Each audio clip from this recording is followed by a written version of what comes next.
שמשהו הולך לנו לאיבוד, ארנק, פלאפון, יד, רגל, אנחנו ישר יודעים שזה הלך לאיבוד, וצריך להחזיר את זה, נכון? מה שאפשר להחזיר, אנחנו רוצים להחזיר. אז גם בצורת החשיבה שלנו, עולם החשיבה, אז נגיד אם את מסתכלת על התמונות האלו, תסתכלי ותראי שזה בעצם איברים טבעיים, כאילו, שיש את זה לכל ילד, לכל אדם, לכל ילדה, לכל אישה. הדברים האלו קיימים, אז בואו נראה מה הלך לאיבוד, או מה נמצא שם וההתפתחות שלו נעצרה, נגיד, השאיפה הזאת לעלות כל הזמן ברמה. זה שאיפה להתפתחות.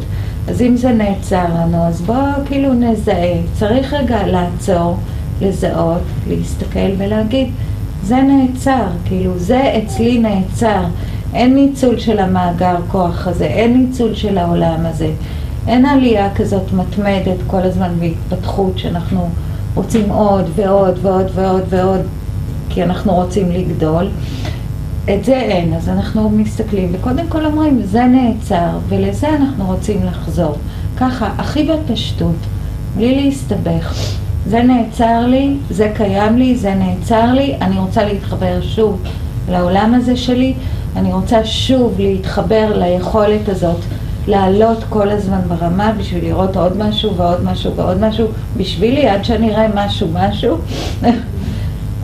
אני רוצה את זה, זה קיים ואני רוצה לחזור לזה.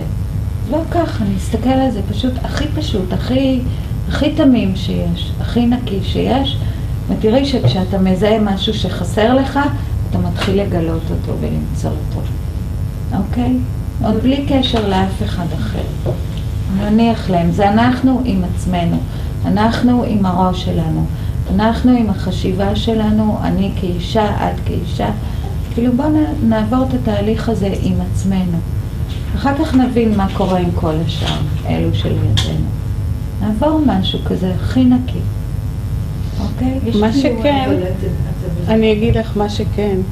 את מזכירה לי משהו שאנחנו ככה התמודדנו איתו בתקופה האחרונה. יש איזו מילה שהיא סוג של כללה, להיות רווקה. אנחנו מניחים למילה הזאת כי היא לא שייכת למרחב הזה. החוויה הזאת של להיות לבד היא תפיסה שגויה. כי כולנו למעשה ילדות של בנות זוג של בעתיד, או כבר, או אמהות של. זאת אומרת, אנחנו תמיד נמצאים חלק ממערכת אנושית. אנחנו אף פעם לא לבד. אבל פה מה שאנחנו נעשה עם הזמן, אנחנו לא ניגע בזה עכשיו, אנחנו בחלק הראשון של הקורס אנחנו נדבר רק בהיותנו הילדה של. ואחר כך נעבור לסטטוס של בת הזוג של.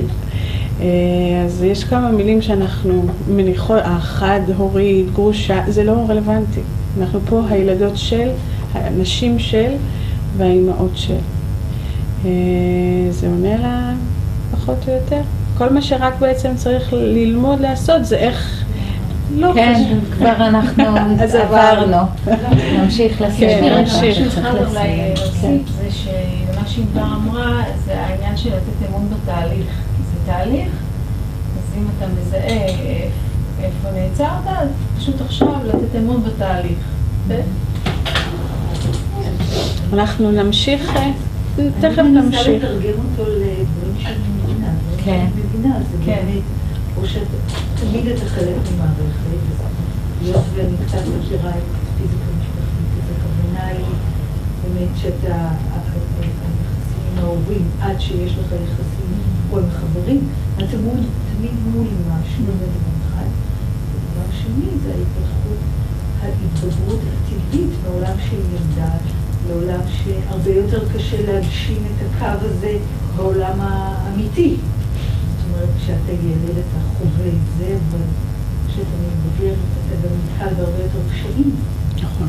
וזה מה שעוצר אותך. נכון. אנחנו נעשה בדיוק את זה. אנחנו כאילו לכאורה נעשה פה איזושהי פאוזה, ואנחנו נגיד את זה אנחנו רוצים, כדי שנוכל בקלות יותר להתמודד עם החיים, ולא ניתן לחיים כאילו לזרום עם החיים. זה לא עובד, לא זורמים עם החיים. יש כאלה אולי שמצליחים, אבל... זוכים עם החיים, כן, כן, בדיוק. אז להנהיג את החיים ולהוביל אותם. אז הסמל הנוסף, שהוא בעצם הדבר עצמו, זה אותו קו מחשבתי ייחודי שאליו הילדה נולדה, שעד כמה שזה נראה מאוד מוזר, אבל זה הדבר שמרבית אנשים בשלב כזה של החיים, מגיע הרגע הזה ששואלים, מי אני? מה איתי? מה אני רוצה לעשות כשאהיה גדולה? ולפעמים זה מגיע בגילאים, או לא מימשתי את עצמי. יש לי כזה פוטנציאל, אמרו לי את זה שנים, ואני כבר בת 60, מה אני עושה? ובעצם הכל נמצא סביב הקו המחשבתי הייחודי הזה, איזושהי צורת חשיבה מאוד ייחודית לאותה ילדה, שהיא שונה מכל אחד ומכל אחת. והיא כל הזמן צריכה לוודא שהיא נמצאת בהתפתחות מחשבתית על קו, כי זה בעצם נתיב ההתפתחות האישי שלה. כאן היא מייצרת רעיונות ומיישמת אותם במציאות. כאן היא בוחרת זוגיות ומקבלת. מכאן הכל קורה. שזה הקסם, זה היופי. זה היופי לקיצור דרך, ומה שנקרא להיות עצלניות עד הסוף, ולהגיד אני, וזה מה שאני עשיתי. רק בזה התמקדתי. ובעצם תפרתי את כל החיים, את הזוגיות והמשפחה כאילו על פי זה, וגם אני הכרתי את הקשר הזוגי שלי על זה. לא הלכתי לחפש. עשיתי הפוך, כי הבנתי שזה העיקרון וזה החוקיות. עכשיו, יש פה איזשהו מידע, הנקודה הזאת, אחת, שיושבת על קו ההתפתחות, היא למעשה איזושהי הגדרה מאוד מעניינת שאירנה הגיעה אליה בשם מילת מפתח אישית.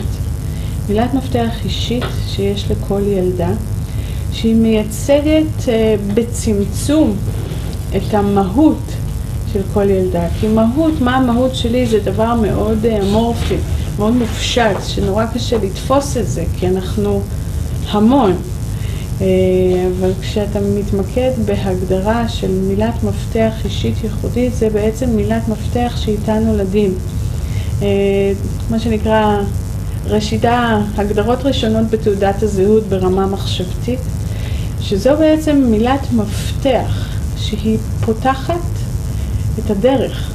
היא פותחת את הדרך שלך, את הדרך שלך להתפתחות ברמה המחשבתית, וזו מילה שאיתה נולדים, והיא מלווה את הילדה מהרגע שהיא באה לעולם, וכל ניסיון של הסובבים לשנות את ההתנהגות שלה, כי היא חוצה דרך תחושה והתנהגות, זו מילת מפתח.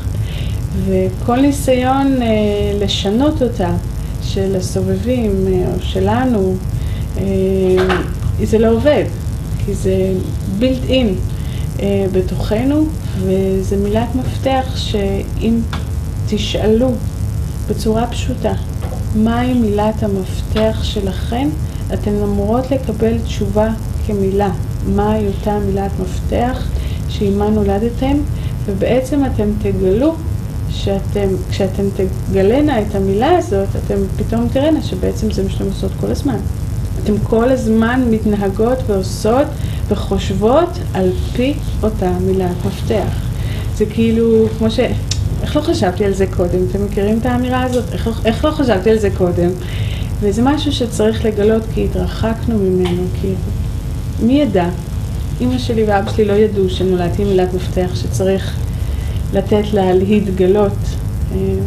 דיברו איתי בשפה אחרת שהייתה מוכרת וידועה בבית, עם כל האהבה שהייתה, המילת מפתח הזאת לא נשמרה. מה שכן, צריך לקחת בחשבון שתהליך הגילוי לפעמים הוא עשוי להיות ארוך. ולמה? כי אם תסתכלו על הסמל, דמות הילדה, היא נמצאת על רמה מסוימת. בהנחה שהרמה המחשבתית הזאת לא המשיכה להתפתח, צריך עכשיו לעלות, לטפס ברמה ששם המילה הזאת, התשובה מתקבלת. זה לא קורה בכל רגע. כמה זמן זה ייקח אני לא יודעת.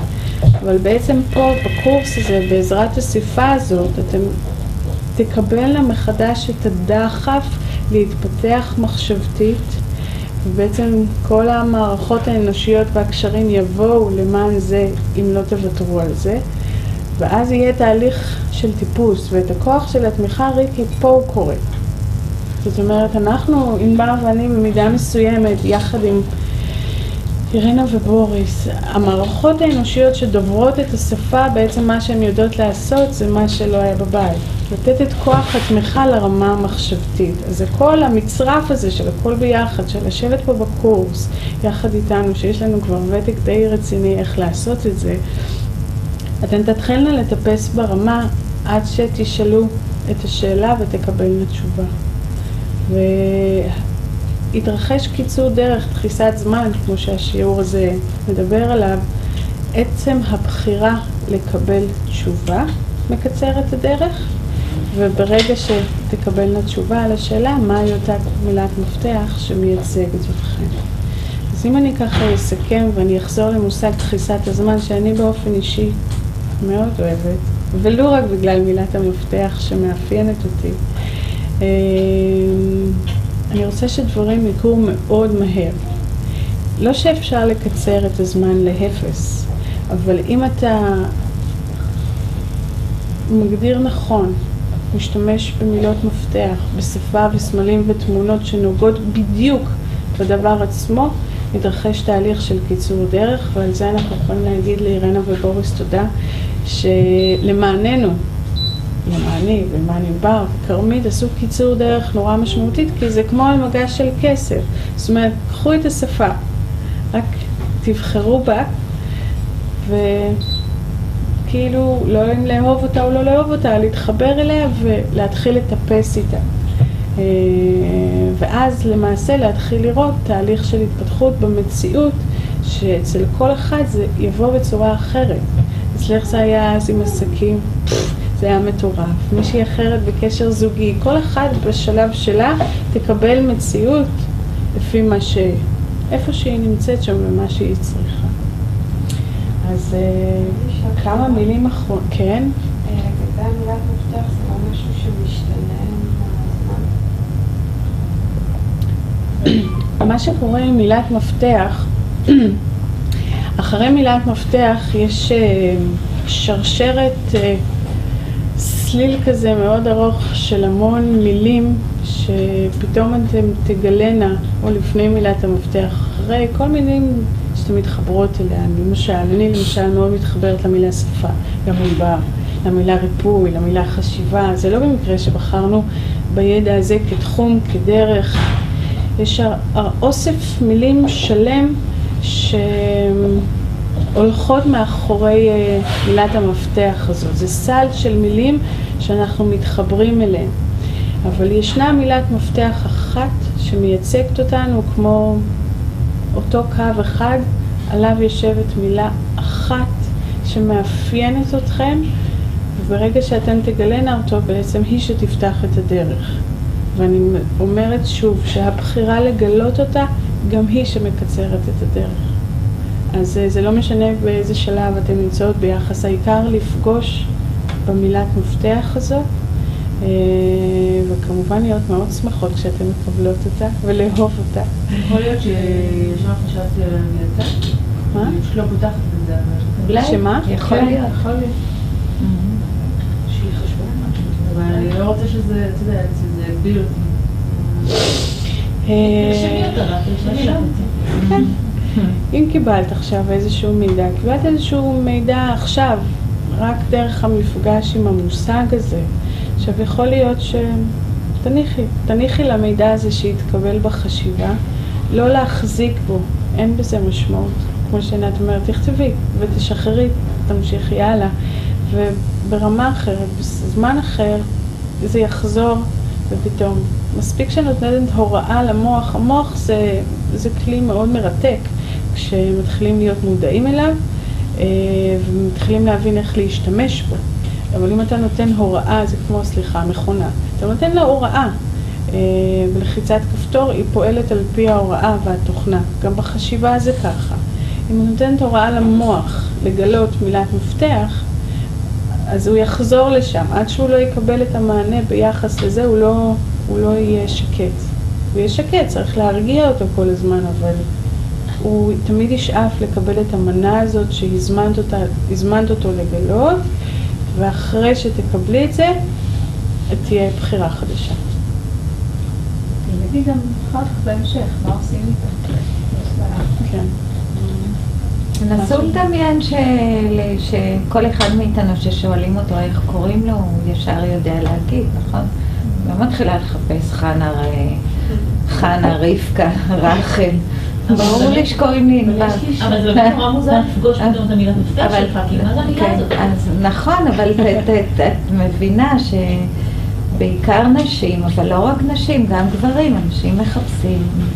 זה נקרא לחפש את עצמי, נכון? שמחפשים את המהות הזאת, את מי אני, אפילו אם עשיתי תואר ועשיתי זה, אבל מי אני באמת?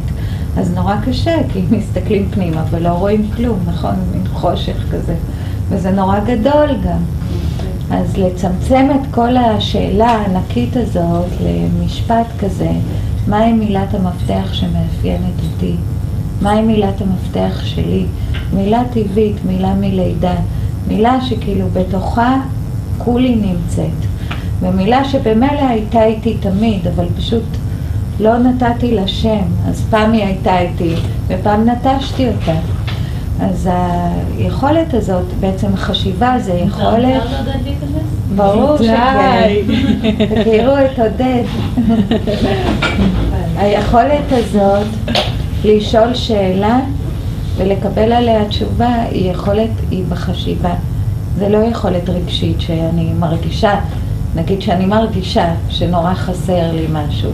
זה רגשי, אבל כשאתה מרים את עצמך לחשיבה, אתה שואל שאלה מדויקת. בכלל, היכולת לשאול שאלות, לנסח שאלות בצורה מדויקת, ועליהם לקבל תשובה, שזה דרך אגב תשובה שאף אחד אחר לא יכול לתת לנו, כי היא מסתתרת אצלכם, אצלנו. למה אף אחד? זה אנשים קטנים למשל, זה משהו שהוא ביטוי מהמעשית שלך. אז את רוצה שמישהו אחר יגיד לך, אבל אולי הוא טועה, אולי הוא לא מדויק, אולי את יודעת, אולי הוא לא ממש... זה אמור להיות קרוב. אם את נגיד, נכון, אם את כאימא ויש לך ילדים, את רואה את זה אצל הילדים שלך, את רואה שיש את המשהו הזה ואת אותו מחזקת, את רואה את זה ומחזקת, הם יצאו עם משהו שהם יהיה להם נורא ברור. ואם לך אין את זה, אז השאלה, את יודעת, על מי את באמת סומכת שיגיד לך מי את? אנחנו נדבר על זה עוד בהמשך הקורס, המון, אנחנו רק... תמיד את לא, תקבלי את זה, לא תקבלי את זה, אנחנו הולכים לדבר על זה המון בחלק השני גם של הקורס, אחרי 10 מפגשים האלו, בחלק השני של הקורס שהוא נקרא תקופת הזוגיות. ואנחנו ניגע בזה בלי סוף, כי החלק השלישי של הקורס זה כבר יציאה לדרך.